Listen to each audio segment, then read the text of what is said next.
continues to flounder, but there are still bouts of curiosity and interest. Since the 17th century, the Dutch have been aggressively building their monopoly in the East Indies. In a bid to break the Dutch stronghold, a 38-year-old British officer from the East India Company set sail into the eastern seas on board the Indiana. His name is Stamford Raffles, and he is determined to find that one free port on the seas.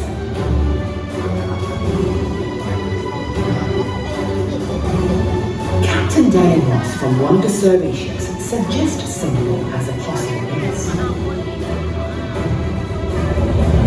Raffles decides to take a look at this seemingly unappealing island. Accompanying Raffles is Major William Farker, who will turn out to be a key player in the events that follow. On 28 January 1819, Raffles and Farker set foot on the island and established ties with Abdul Rahman, the Domingo. Raffles and Farker craft a treaty of friendship and alliance to formalize British presence on the island. The Singapore Treaty is signed on 6 February at an elaborate ceremony appointing Tunku Long as the new Sultan of Singapore and permitting the British to set up a trading post on the island. In 9 days, Raffles and Farker changed the destiny of the region. And the vision Raffles has of Singapore as a great commercial emporium begins to take shape. Over the next 4 years, it will be Farker who shapes the growth of Singapore, from clearing mangrove swamps to constructing aqueducts for water supply to building roads and bridges. He is also credited with ridding the town of rats. Farker's strategy to invite skilled and enterprising tradesmen works, as the Malays and Chinese from Malacca turn up with ducks, chickens, and vegetables to sell. While his efforts to clean up and build a new town win the respect and admiration of the migrant settlers, Farker diverges from Raffles' instructions, leading to an eventual falling out between them. Raffles excludes Farker and sets up a committee to look at a plan for development. This leads to the Jackson Plan, named after Lieutenant Philip Jackson, who organizes the settlement and population along more orderly but segregated lines. With the signing of the Anglo-Dutch Treaty in 1824, the Dutch give up their claims to Singapore. Singapore grows exponentially as a free port. Ships come from near and far, bringing wave upon wave of traders, explorers, and settlers. Singapore becomes a vibrant marketplace with peoples from everywhere. Inhabitants of the Malay world, the Boyanese, Minangkabaus, Javanese, and Bugis arrive alongside the Arabs, Armenians, Jews, South and North Indians, Chinese, Scottish, and the English. In Chinatown, merchants Tan Tok Seng and Sia Yu Chin work alongside Syed Omar Al-Juni. Narayana Pilay's construction firm builds Chinese offices and homes. British traders Alexander Guthrie and Edward Brewster work with Chinese and Parsi businessmen, while Tan Kim Cheng, the elder son of Tan Tok Seng, works for Guthrie's firm.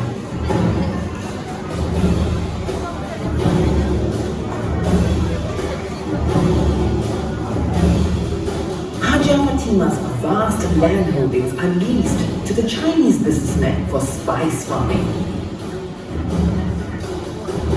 Munshi Abdullah comes from Malacca and is the writer who provides an extensive record of Singapore's early history. It is a golden era for Singapore, the little island of opportunity, and as tomorrow edges closer, the horizon looks brighter and even more promising.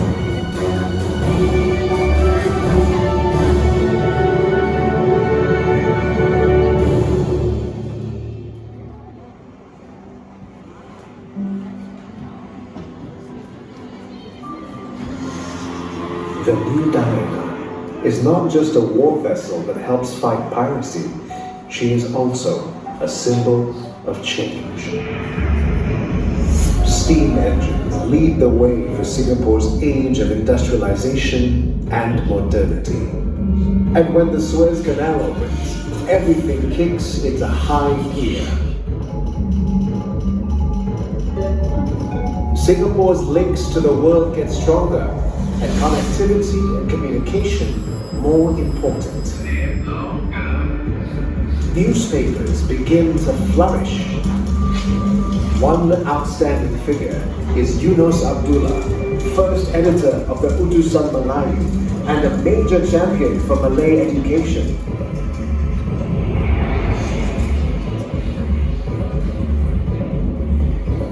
In 1923, the causeway opens, bringing a new surge of trade from Malaya.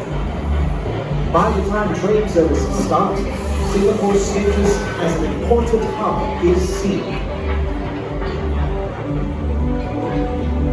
With her strategic position and hard-working dock crews, Singapore becomes the perfect global port.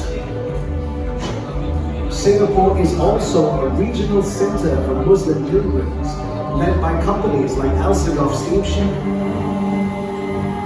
With every new connection comes improvements to city life. Businessman Tan Kim Seng starts an initiative to provide public waterworks and later has a fountain erected in his name. People come from all over, adding their unique cultures to the melting pot. It's a dynamic era for diversity.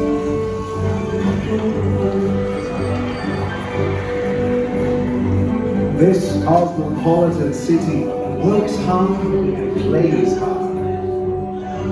After work, people flock to bars and nightclubs and the seductive amusement parks.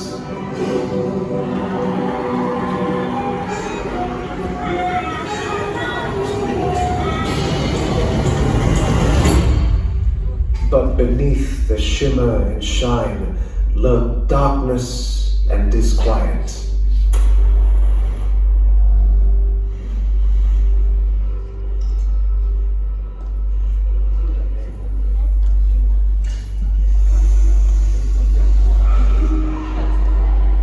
To cope with pains, coolies behind Singapore's success story turned to opium, a trade which the British established and profited from.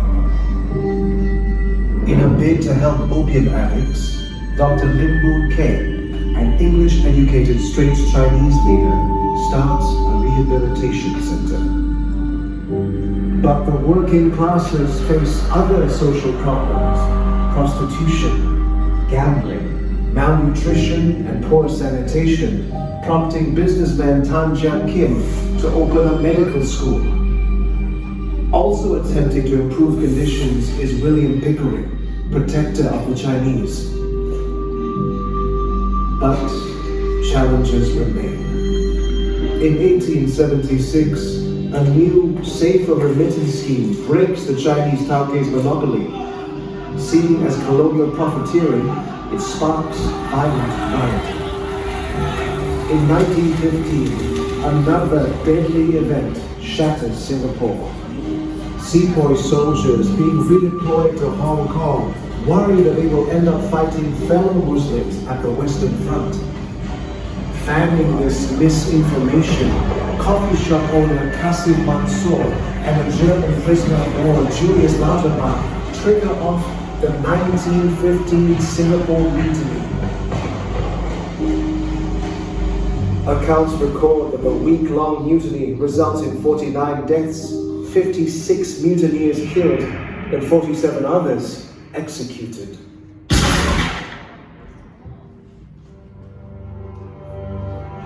Even as the Japanese threat loomed abroad, public anxiety is quickly abated when the British dispatch 2 warships to Singapore.